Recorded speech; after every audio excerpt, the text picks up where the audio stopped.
जरा मैं कुमार कुंदन के पास जाना चाहता हूं। कुमार, एक बड़ी मीटिंग हुई है। केंद्रीय गृह मंत्री ने खुद आज महाराष्ट्र और गुजरात के मुख्यमंत्रियों से बात की है। कंट्रोल रूम भी बनाया गया है इस आपदा को लेकर। क्या जानकारी है, केंद्र कैसे नजर रखे हुआ है इस पर? देखिए, देश का जो पूरा कोस्टल इलाका है एक तरीके से इस आपदा से वो प्रभावित है और केंद्रीय गृह मंत्री अमित शाह ने खुद बैठक ली। उस बैठक में जो बड़ी बातें हैं उसमें सबसे बड़ी बात यह है कि जल्द से जल्द जो बुनियादी सुविधाएं हैं उसको बहाल की जाए और आपदा में जो भी चीज़ प्रभावित हुए हैं उसको ज़्यादा से ज़्यादा जल्दी से जल्दी रिस्टोर किया जाए। उसमें एक ये भी बात थी कि कोविड प्रभावित राज्यों में जिस तरीके से कोविड सेंटर वगैरह बनाए गए हैं उसमें किसी तरह की कोई परेशानी नहीं होनी चाहिए।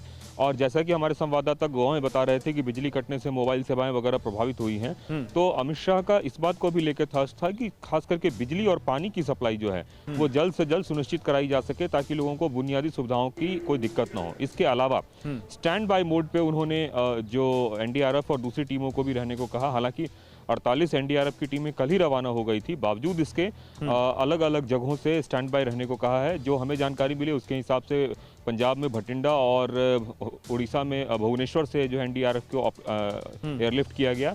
और साथ में ये भी बोला गया है कि जैसे जैसे स्थिति मतलब बदलती है और मौसम को आईएमडी डिपार्टमेंट को खास तौर पे इस पूरे मामले पे बोला गया है कि आप संभव हो तो आधे चलिए इसी के बारे में एक और अपडेट देता हूं कुमार, उसके बाद अपने गेस्ट के पास जाऊंगा। तूफान ताउते पर गृह मंत्री की बैठक के बारे में हम बात कर रहे थे। बिग वॉल पे चलते हैं, आइए इसी के बारे में जानकारी देते हैं आपको और फिर चलते हैं अपने एक्सपर्ट्स के पास कि एनडीआरएफ की टीमें तैनात की गई हैं, उनका क्या रोल होता है इस तरह के तूफान में और कितना एक्सपर्टीज भारत ने इस तरह की स्थितियों परिस्थितियों के लिए हासिल कर लिया पिछले कुछ सालों में।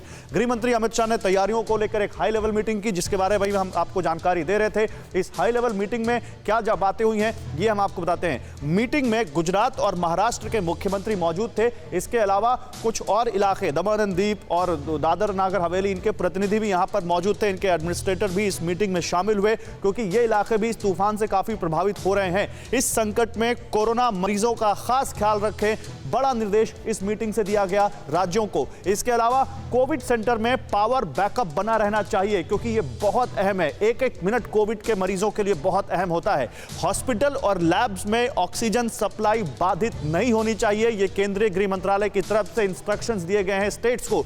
जरूरत पड़े तो अस्थायी अस्पतालों से मरीजों को सुरक्षित स्थानों पर शिफ्ट करें, यह कहा गया इन राज्यों से ताकि कोरोना के मरीजों पर कोई आंच ना आने पाए। वैक्सीन की कोल्ड चेन ना टूटे, इसका भी ख्याल रखना होगा। यह भी गृह मंत्रालय की तरफ से राज्यों को कहा गया है। प्रभावित राज्य एयरफोर्स, नेवी, एनडीआरएफ का पूरा इस्तेमाल करें क्योंकि एयरफोर्स के भी कई सारे विमान हैं जिनको स्टैंड बाय पर रखा गया है, नेवी को भी स्टैंड बाय पर रखा गया है।